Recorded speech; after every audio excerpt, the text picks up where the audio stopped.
The Valori research vessel, Starward Reflection, had traveled through the dark spaces between stars for 40 years. It had survived asteroid storms. It had passed through nebulas that glowed like fire. It had carried scientists and diplomats from 100 different worlds. The ship had seen many problems in its long life of service.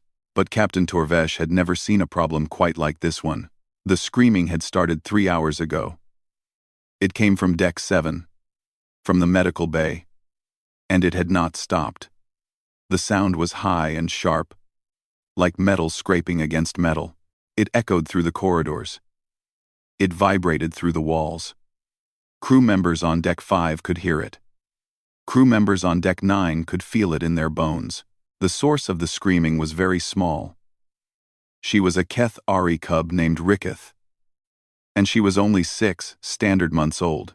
The Kethari were one of the most feared species in the known galaxy. They came from a world called Vareth Prime, a planet so dangerous that most species refused to land there. The forests of Vareth Prime were filled with predators. The oceans were filled with monsters. Even the plants could kill. The Kethari had evolved to survive all of it. Adult Kethari stood nearly 3 meters tall. Their bodies were covered in short, dark fur. Their claws were black as obsidian and sharp enough to cut through starship hulls. Their teeth could crush bone. Glowing stripes ran along their bodies, changing color with their emotions. When a Kethari was calm, the stripes glowed soft blue. When a Kethari was angry, they burned bright red. Every species in the galaxy knew not to make a Kethari angry. But little Ricketh was not yet fearsome. She was barely larger than a medium-sized dog from Earth. Her claws were small, though already sharp. Her teeth were still growing in. Her stripes flickered and pulsed with colors that changed every few seconds, showing emotions she was too young to control. Right now, those stripes were flashing angry red. And Ricketh was screaming. Her mother, Ambassador Sirith, was one of the most important diplomats in the Keth Ari government. She had been traveling to a peace conference when the accident happened. A small reactor on Deck 4 had malfunctioned. The explosion was contained, but the radiation pulse had injured 11 crew members. Ambassador Sirith had been walking past Deck 4 at exactly the wrong moment. Now the ambassador was in emergency surgery. The Valori doctors were doing everything they could to save her, but the surgery would take many hours, and little Ricketh had been separated from her mother for the first time in her short life. The cub did not understand what was happening. She only knew that her mother was gone. She only knew that she was surrounded by strange smells and strange sounds, and strange creatures who did not look like her. She only knew that she was alone and afraid. So she screamed. Chief Medical Officer Yelenth stood in the doorway of the medical bay and watched the cub with growing despair. Yelenth was a Valori, a species known for their intelligence and their sensitivity. Valori had 4 eyes that could see in complete darkness. They had long, delicate fingers perfect for surgery. They also had hearing membranes on the sides of their heads that were extremely sensitive to sound. The cub's screaming was causing Yelenth physical pain. "We have tried everything," Yelenth said to Captain Torvesh, who stood beside him. "We wrapped her in warming blankets. We synthesized a chemical copy of her mother's scent. We played recordings of Keth Ari lullabies. Nothing works. She will not stop." Captain Torvesh watched the scene inside the medical bay. Little Ricketh had pushed herself into a corner of the room. Her small body was pressed against the wall. Her ears were flat against her head. Her tail was tucked between her legs. Every few seconds, she would swipe at the air with her claws, warning anyone who came too close. "She has destroyed 2 examination tables," Yelenth continued. She scratched Nurse Pellin when he tried to approach her. The scratch was not deep, but her claws carry bacteria that required immediate treatment. "Has anyone been able to get close to her at all?" Torvesh asked. "No, Captain. Every time someone approaches, she attacks. She is too frightened to recognize that we are trying to help." Torvesh let out a long breath. His 4 eyes blinked in sequence, a sign of deep worry. "The Kethari Diplomatic Corps will arrive in 6 hours. They are sending a medical ship to collect the ambassador and her daughter. If Ambassador Sirath survives the surgery but finds her cub in this state of distress, the political consequences could be severe." I understand, Captain, but I do not know what else to do. My medical training did not prepare me for this situation. The Kethari do not share information about their young. Their parenting practices are considered sacred and private. The screaming continued. On Deck 6, 2 crew members requested sedation to escape the noise. On Deck 8, the navigation team reported difficulty concentrating on their work. Torvesh turned away from the medical bay and walked down the corridor. He needed to think. He needed to find a solution. The Kethari were proud and easily offended. If they believed that the Vailori had failed to care for one of their young, the consequences could damage relations between the two species for generations. He was passing through the recreation area when he saw the human. The human was sitting alone at a table, eating something from a small container. He was one of only 12 humans currently serving on non-Earth vessels as part of something called the Galactic Exchange Program. Torvesh had spoken to him only a few times. His name was Danny Cortez, and his job was to organize cargo and manage supply shipments. Humans were a relatively new species in the galactic community. They had only achieved faster-than-light travel about 50 years ago. They were considered primitive by most standards. Their technology was simple. Their lifespans were short.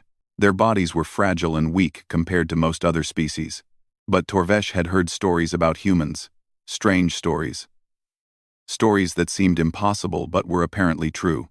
He had heard that humans had taken wolves, one of the most dangerous predators on their home world, and turned them into loyal companions.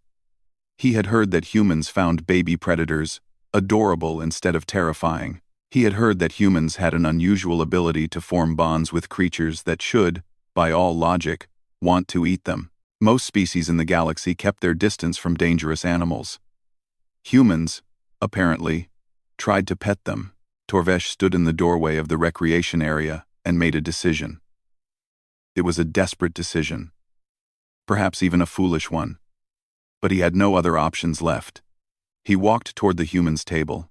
Danny Cortez looked up from his meal and saw a very worried alien captain standing over him. The captain's 4 eyes were all focused on Danny with an intensity that made him uncomfortable. "Human Cortez," Torvesh said. "I need your help." Danny set down his fork. "What's wrong?" "There is a Kethari cub in the medical bay. She has been separated from her mother, and she will not stop screaming.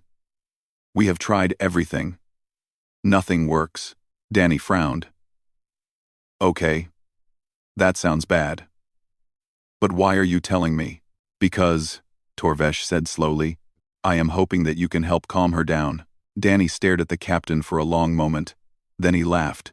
"You want me to calm down a baby apex predator?" "Captain, I load boxes for a living. I count inventory. I make sure shipments arrive on time. I am not qualified to handle alien children." "I understand your hesitation," Torvesh said. "But I have exhausted all other options. Your species has a reputation.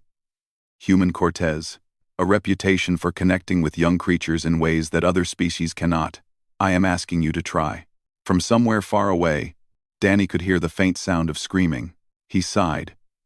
Danny Cortez had grown up in Tucson, Arizona, a city in the desert region of North America on Earth. As a child, he had spent his summers helping at his grandmother's animal rescue shelter. He had fed abandoned puppies with bottles. He had cleaned cages for injured birds. He had held scared cats while his grandmother gave them medicine, but that was a long time ago.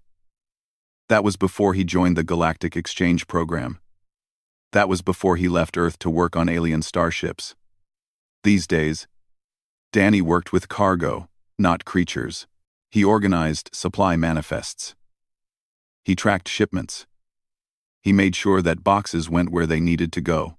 He was not qualified to deal with a screaming alien predator cub. "Captain, I really think you have the wrong person," Danny said as he followed Torvesh through the corridors of the ship. "I'm just a logistics guy. I move things from point A to point B. That's it." "I understand your concerns," Torvesh replied without slowing down. "But you are the only human on this vessel, and humans have documented abilities with young creatures that other species do not possess." "What documented abilities?" Torvesh paused at a corridor junction and turned to face Danny. His 4 eyes held an expression that Danny had learned to recognize as desperate hope. "Your species domesticated wolves?" Torvesh said. "Wolves are pack predators with sharp teeth and powerful jaws. They hunt in groups and can kill prey much larger than themselves. Most species would avoid such creatures. Your species turned them into pets that sleep in your beds." Danny opened his mouth to respond, but Torvesh continued. "Your people also keep cats as companions. Cats are ambush predators with retractable claws and excellent night vision. They are small but efficient killers.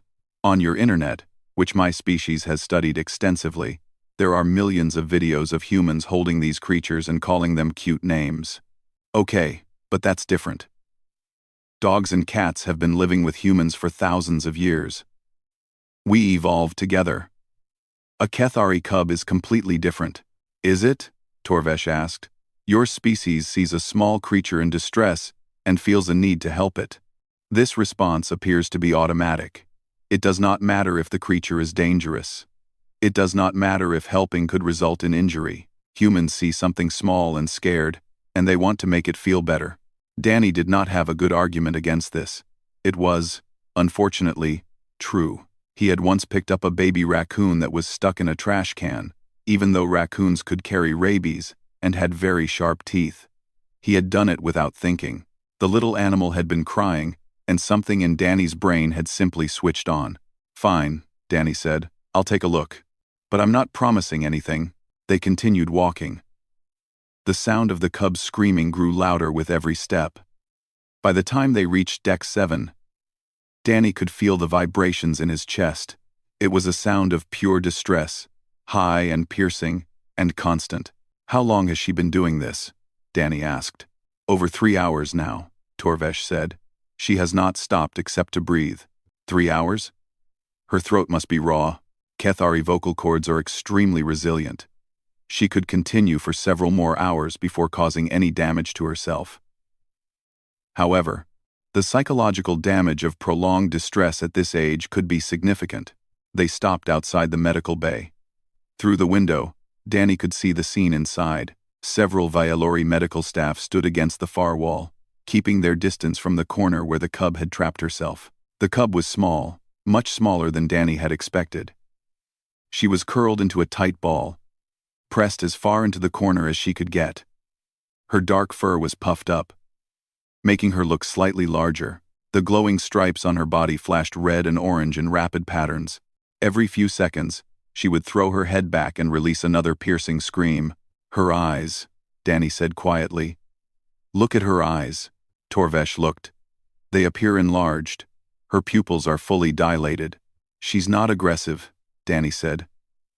"She's terrified. There's a difference. Can you explain the difference?" Danny watched the cub swipe at the air when a medical officer moved slightly. "An aggressive animal wants to hurt you. It moves toward you. It makes itself look big and threatening. A scared animal wants to get away from you. It makes itself small. It tries to hide. It only attacks when it feels trapped and has no other choice." He pointed at the cub. "Look at her body language. Her ears are flat. Her tail is tucked. She's pressed herself into the smallest space she can find. She's not trying to hurt anyone. She's trying to find somewhere safe, and she can't find it, so she's panicking." Torvesh considered this. "Your analysis seems accurate. But knowing that she is frightened does not solve the problem of calming her down." Danny continued to watch the cub. His grandmother had taught him that you could learn a lot about an animal just by watching it. You had to pay attention to the small things, the way it moved, the way it breathed, the way it reacted to sounds and movements around it. The cub's eyes kept darting around the room. She was tracking movement, looking for threats. Every time someone shifted position, her stripes flashed brighter. The medical bay was large and open, with bright lights and white walls. Everything was visible. Nothing was hidden. "She needs somewhere to hide," Danny said. "We offered her a blanket," Chief Medical Officer Yelenth said, approaching from inside the bay. She tore it apart. She tore it apart. Not a blanket. A space. Somewhere enclosed. Somewhere dark. Danny turned to look around the corridor. "When I was a kid, We had a cat named Muffin, who would freak out during thunderstorms. She would cry and run around the house until she found a hiding spot. The smaller and darker the spot, the better. Her favorite place was inside a cardboard box in my closet. A cardboard box? Yellenth's translator rendered the words with obvious confusion. It's a container made from pressed plant fibers. Brown, usually. Lightweight. Humans use them to ship things. Danny paused. Actually, I think we might have some in the cargo bay. We got a shipment from Earth last week, and some of it was packed in cardboard. Torvesh and Yellenth exchanged looks. The idea seemed absurd to both of them. A primitive fiber container to calm an apex predator's offspring? But they had tried everything else. Get your cardboard box, Torvesh said. We will try anything at this point. Danny nodded and started down the corridor toward the cargo bay. Behind him, the screaming continued, echoing off the metal walls of the ship. The cargo bay on Deck 12 was Danny's domain. He knew every shelf, every container, every crate. He had organized everything himself over the past 6 months. Finding what he needed took only a few minutes. The box had originally held coffee supplies for the human crew members scattered across the fleet. It was medium-sized, brown, and slightly worn from its journey through space. Danny picked it up and held it to his nose. It smelled like cardboard. It smelled like Earth. He hoped it would be enough. As he carried the box back toward Deck 7, Danny thought about what he was about to attempt. He was going to walk into a room with a terrified baby predator, a creature with claws that could already cut through metal, and try to convince her that a cardboard box was a safe place to hide. His grandmother would have been proud. She always said that the best way to help a scared animal was to give it what it needed, not what you thought it needed. You had to watch. You had to listen. You had to understand. Danny did not know if he understood Kethari cubs, but he understood fear. And right now, that little cub was experiencing more fear than any creature so young should ever have to feel. He walked faster. When Danny returned to Deck 7, a small crowd had gathered outside the medical bay. Word had spread through the ship about the humans' plan to calm the Kethari cub. Most of the crew members were curious. Some were skeptical. A few looked at Danny like he had lost his mind. Danny ignored them all. He carried the cardboard box under his arm and walked straight to the medical bay entrance. Captain Torvesh met him at the door. "Human Cortez, before you enter, I must inform you of the risks. The cub's claws have already injured one of our nurses. Her bacteria could cause serious infection in human tissue. If she attacks you, our medical staff may not be able to treat your wounds effectively." Danny looked through the window at the screaming cub. She was still in the corner, still flashing red, still crying out for a mother who could not come. "I understand the risks," Danny said. "But someone needs to help her." "Why you?" Torvesh asked. "Why do you feel responsible for a creature you have never met? From a species you know almost nothing about." Danny thought about the question. It was a good question. The logical answer was that he should not feel responsible. The cub was not his problem. He had no training for this situation. He was risking his own safety for no clear benefit to himself. But logic was not what drove Danny right now. "Because she's scared," Danny said simply. "And she's alone. And no one should have to feel like that." Torvesh studied Danny for a long moment with all 4 of his eyes. Then he stepped aside and gestured toward the door. "Good luck. Human Cortez." Danny entered the medical bay. The screaming was much louder inside. Danny winced but kept moving. He walked slowly, keeping his movements smooth and predictable. His grandmother had taught him that sudden movements frightened animals. "You had to move like water," she always said. Slow and steady and calm. The medical staff watched him with wide eyes. They had backed themselves against the walls as far from the cub as possible. Their sensitive hearing membranes were covered with protective patches. But they still looked uncomfortable. Danny stopped in the middle of the room, about 5 meters from the cub. Little Ricketh saw him immediately. Her screaming paused for just a moment as she processed this new presence. Her stripes flickered from red to orange. Her huge eyes focused on Danny with an intensity that would have frightened most people. Danny did not feel frightened. He felt sad. The cub was so small. Her fur was messy and tangled from her distress. Her claws were extended but trembling. She was exhausted.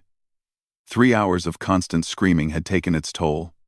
But she was too scared to stop, too scared to rest, too scared to do anything but cry out for help that never came. Danny set the cardboard box down on the floor. He turned it on its side so the opening faced the cub. Then he took several steps backward and sat down on the ground. "What are you doing?" one of the medical officers asked. "Waiting," Danny said. He made himself as small as possible. He pulled his knees up to his chest and wrapped his arms around them. He looked down at the floor, instead of directly at the cub. Eye contact was a threat in most species. Looking away was an invitation. The cub resumed screaming, but something had changed. Her eyes kept flicking to the box. Her stripes shifted between red and orange and yellow, cycling through emotions faster than before. She was confused. She was curious, but she was still too scared to move. Danny began to hum. It was not a real song. Just a low, steady sound that vibrated in his chest. His grandmother used to hum like this when she held frightened animals. She said the vibration was soothing. It reminded mammals of being close to their mothers, of hearing heartbeats and breathing. Danny did not know if Kethari were mammals. He did not know if the cub could even hear his humming over her own screaming, but he kept doing it anyway. 5 minutes passed. Then 10. The screaming continued, but it was growing weaker. The cub's voice was getting tired. Her stripes were still flashing, but the red was fading, replaced by more orange and yellow. Danny did not move. He did not look at her. He just kept humming his quiet, steady hum. At the 15-minute mark, something changed. The cub stopped screaming. The sudden silence was almost shocking. Everyone in the room froze. Danny kept his eyes on the floor, kept his body small, kept humming. He heard a small sound, a soft click of claws on the metal floor. He did not look up. Another click. Then another. The cub was moving. Danny could feel everyone watching. He could feel the tension in the room. One wrong move, one sudden sound, and the cub might panic again. He stayed perfectly still. The clicking came closer. He could hear her breathing now, quick and shallow. But slowing down, he could smell something strange and wild. A scent that was not quite like anything he had encountered before. A cold nose touched his hand. Danny held his breath. The nose sniffed his fingers, his palm, his wrist. It moved up to his arm, smelling the fabric of his uniform. Then it pulled away. Slowly, very slowly. Danny raised his eyes. The cub was standing right in front of him. Her stripes were glowing, a soft yellow color that Danny guessed meant uncertainty or curiosity. Her ears were still flat, but not as tightly pressed as before. Her tail was still tucked, but it twitched slightly at the end. She was studying him. Danny made himself stay still. He let her look. He let her smell. He let her decide whether he was safe. After what felt like an eternity, the cub turned away from him. She walked toward the cardboard box. She circled it once, twice, 3 times. She sniffed every corner. She pressed her face against the brown surface and inhaled deeply. The scent of earth, of paper and coffee and distant forests, filled her nose. Then she looked back at Danny, as if asking permission. Danny gave her the smallest nod. The cub dove into the box. For a moment, there was no sound. Then Danny heard something that made his heart swell. It was a low, rumbling sound, almost like a motor running. It was coming from inside the box. "What is that noise?" Yellenth whispered. Danny smiled. "She's purring." The medical staff stared at him. They stared at the box. They stared at each other. Nobody knew what to say. Captain Torvesh stepped into the room. His 4 eyes were wide with amazement. "Human Cortez. How did you know that would work?" "I didn't know," Danny admitted. "I just guessed. She needed somewhere small and dark. Somewhere she could feel protected on all sides. Somewhere she could hide until the world felt safe again. But why a box? We could have constructed an enclosure. We have technology far more advanced than pressed plant fibers. Danny shook his head. Technology isn't what she needed. She needed something simple. Something natural. Something that didn't smell like a hospital or feel like a trap. He looked at the box where the cub was now completely hidden. Only the tip of her tail visible through the opening. The purring continued, soft and steady. Sometimes the old solutions are the best ones, Danny said. The hours passed slowly aboard the Starward Reflection. In the medical bay, Danny Cortez sat on the cold floor with his back against the wall, his legs stretched out in front of him. He had not moved more than a few meters since the cub had climbed into the box. He was tired. His back hurt. His legs were falling asleep, but he was not going to leave. The cardboard box sat nearby. And inside it, little Ricketh slept. Her purring had faded into soft, rhythmic breathing. Occasionally, she would twitch in her sleep, her small paws moving as if she was running through a dream. Her stripes glowed a gentle blue, a color that Danny had learned meant peace and contentment. The medical staff had returned to their work, though they moved quietly and kept glancing at the box with amazement. Chief Medical Officer Yellenth had taken extensive notes about everything that had happened. He said he was going to submit a report to the Galactic Medical Database. He said this might change how species throughout the galaxy approached distressed young creatures. Danny did not care about reports or databases. He only cared about the small creature sleeping inside a cardboard box. Captain Torvesh had left to check on Ambassador Sarath's surgery. The procedure was going well, he reported when he returned. The ambassador had suffered significant radiation exposure. But Vialori medical technology was advanced enough to repair the damage. She would survive. She would recover fully, but the surgery would take several more hours to complete. You do not need to stay here, Torvesh said to Danny. The cub appears to be calm now. Our staff can monitor her while you rest. Danny shook his head. What if she wakes up and I'm gone? She might panic again. She might think everyone abandoned her. You believe she has formed an attachment to you? I don't know. Maybe. Or maybe she's just gotten used to my smell being nearby. Danny shrugged. Either way, I'd rather stay. Just in case. Torvesh studied the human with his 4 eyes. In his many years as captain, he had encountered hundreds of different species. He had learned that each species had its own strengths and weaknesses. The Vialori were intelligent but physically fragile. The Kethari were powerful but emotionally intense. The Poloni were fast but impatient. Humans, Torvesh was learning, were stubborn. But it was a good kind of stubborn. A caring kind of stubborn. I will have someone bring you food and water, Torvesh said, and a cushion for the floor. Danny smiled. Thanks, Captain. Over the next few hours, crew members found excuses to walk past the medical bay. They wanted to see the human sitting beside the box. They wanted to see the fearsome predator cub sleeping peacefully inside a primitive container. The story had spread throughout the entire ship, and everyone was talking about it. Some of the aliens did not understand what they were seeing. They asked questions. Why does the box make her feel safe?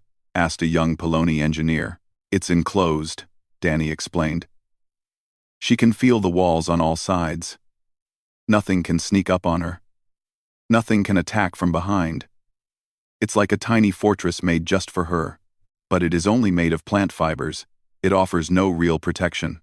Protection isn't always about being strong, Danny said. Sometimes it's about feeling secure. The box doesn't need to actually stop an attack. It just needs to make her believe that she's hidden, that no one can find her. That feeling of safety is what calms her down. The Poloni thought about this for a long time. Humans are strange, he finally said. Danny laughed.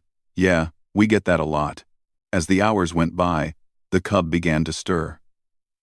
Danny watched carefully as she poked her head out of the box and looked around. Her stripes flickered with uncertainty. But she did not panic. Her eyes found Danny, and she stared at him for several seconds. Then she climbed out of the box and walked directly to him. Danny held very still as the cub approached. She was more confident now, her movements steadier. She sniffed his knee. She sniffed his hand. She pressed her nose against his chest and inhaled deeply. Then, to Danny's complete surprise, she climbed into his lap. The cub was heavier than she looked. Her fur was soft but thick. Her claws clicked against his uniform as she turned in a circle, the way dogs did before lying down. She settled against his stomach, tucked her tail around her body, and closed her eyes. Within seconds, she was purring again. Danny did not know what to do. He was afraid to move. He was afraid to breathe too hard. A baby apex predator was sleeping in his lap. Her claws were centimeters from his vital organs. Her teeth were right there. Small, but sharp, but she was also warm and soft, and making the most contented sound he had ever heard. Slowly, carefully, Danny raised one hand and rested it gently on the cub's back. She did not wake. She just purred louder. "This is unprecedented," Yellenth said softly, watching from across the room. "The Kethari are extremely protective of their young. They do not allow other species to touch their cubs. Ever. Not for any reason. Maybe she doesn't know the rules yet," Danny said quietly. "She's just a baby. She doesn't care about politics or species boundaries. She just knows that I helped her when she was scared." "You think that is enough? One act of kindness?" Danny looked down at the sleeping cub. "I think kindness is always enough. Or at least, it's always a good place to start." The cub slept for another 2 hours. During that time, Danny did not move. His legs went completely numb. His back screamed in protest. But he stayed exactly where he was, one hand resting gently on the cub's soft fur. When she finally woke, she stretched like a cat, extending her claws and arching her back.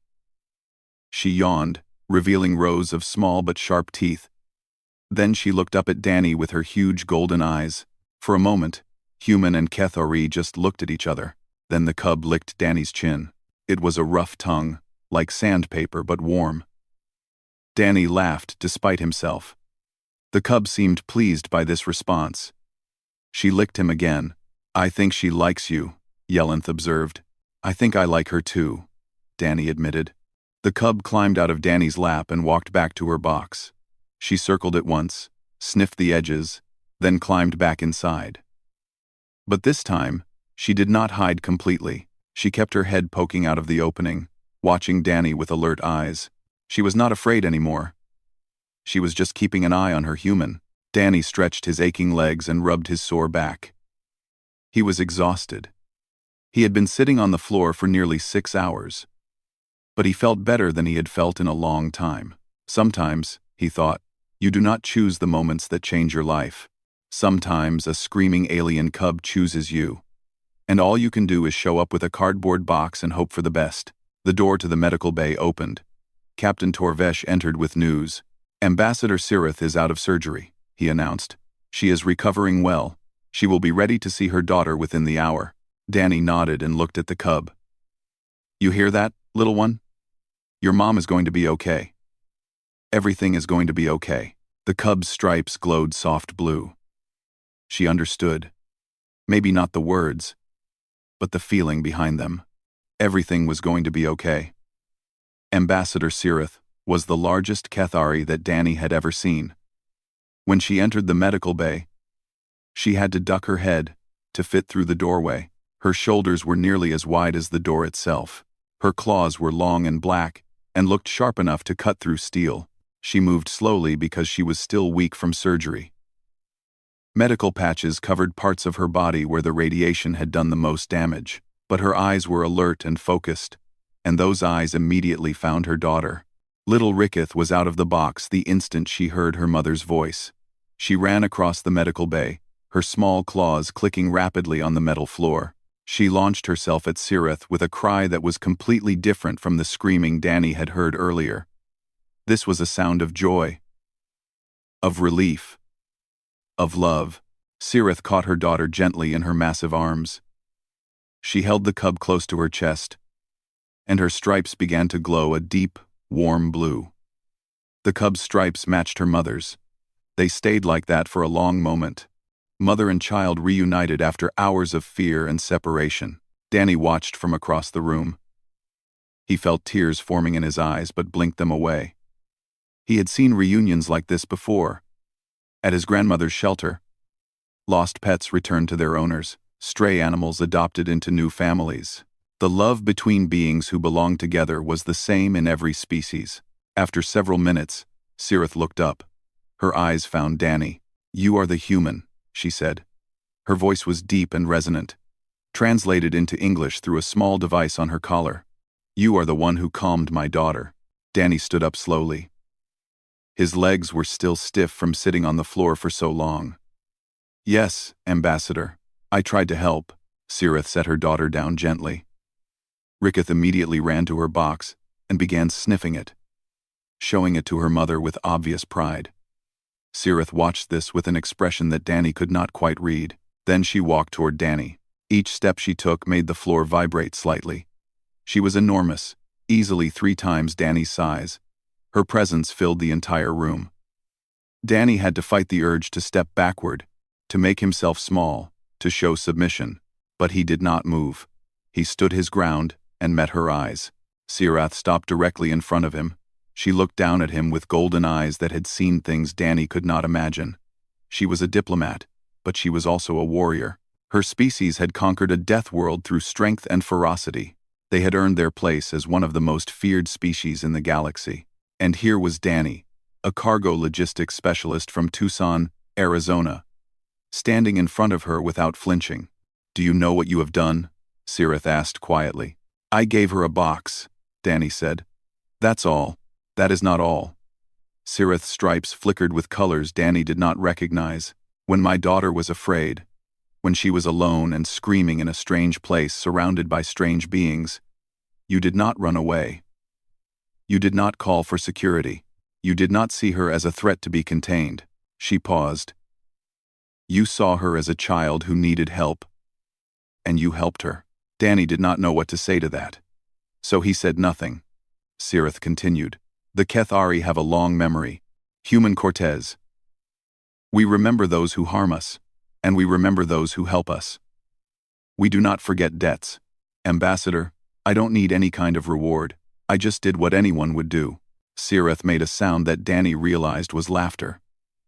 "Anyone would not do what you did. Most species see a Kethari cub and feel fear. They see the claws and the teeth and the stripes, and they think only of the predator she will become. They do not see the child she is." She reached out with one massive hand. For a moment, Danny thought she might crush him. Instead, she placed her hand gently on his shoulder. Her claws rested against his uniform without pressing, without threatening. "You looked at my daughter and saw a frightened child," Cirith said. "You gave her comfort without asking for anything in return. That is not common in this galaxy. That is rare. That is precious." Danny felt the weight of her hand on his shoulder. It was surprisingly gentle for something so large. "The galaxy says that humans are weak," Cirith said. "They say your species is too soft, too fragile, too kind for the harshness of space. They say these things as if they are insults." Her stripes glowed deep blue. "They are wrong. Softness is not weakness. Compassion is not fragility. The ability to see a predator's child and offer comfort instead of fear, that is a strength that most species have forgotten how to feel." She removed her hand from Danny's shoulder. She stepped back. "You have given my daughter peace when she needed it most. For this, the Kethari owe you a debt that will not be forgotten. My people will remember the name Danny Cortez. They will remember that when a human saw a Kethari in need, he did not hesitate to help." Danny found his voice. "What I did wasn't special, Ambassador. Where I come from, we have a saying. We say that kindness costs nothing." Cirith considered this. "Your saying is wrong, human Cortez. Kindness always costs something. It costs time. It costs effort. It costs the risk of rejection or harm." Her eyes found her daughter, who was now dragging the cardboard box toward her mother, with obvious determination. "The question is whether the cost is worth paying." She looked back at Danny. "You decided the cost was worth paying for a creature you had never met, from a species you knew almost nothing about. That decision tells me everything I need to know about humans." Little Ricketh had successfully dragged the box to her mother's feet. She looked up at Cirith and made a series of chirping sounds. Cirith responded in the same language, and the cub's stripes flashed with happiness. Then Ricketh turned and ran back to Danny. She pressed her head against his leg and purred. Cirith watched this with an expression of wonder. "She has chosen you as her second guardian," she said.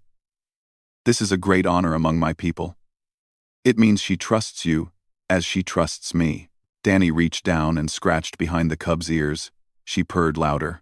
"I'm honored," Danny said, and he meant it. In the years that followed, the story of Danny Cortez and the cardboard box spread throughout the galaxy.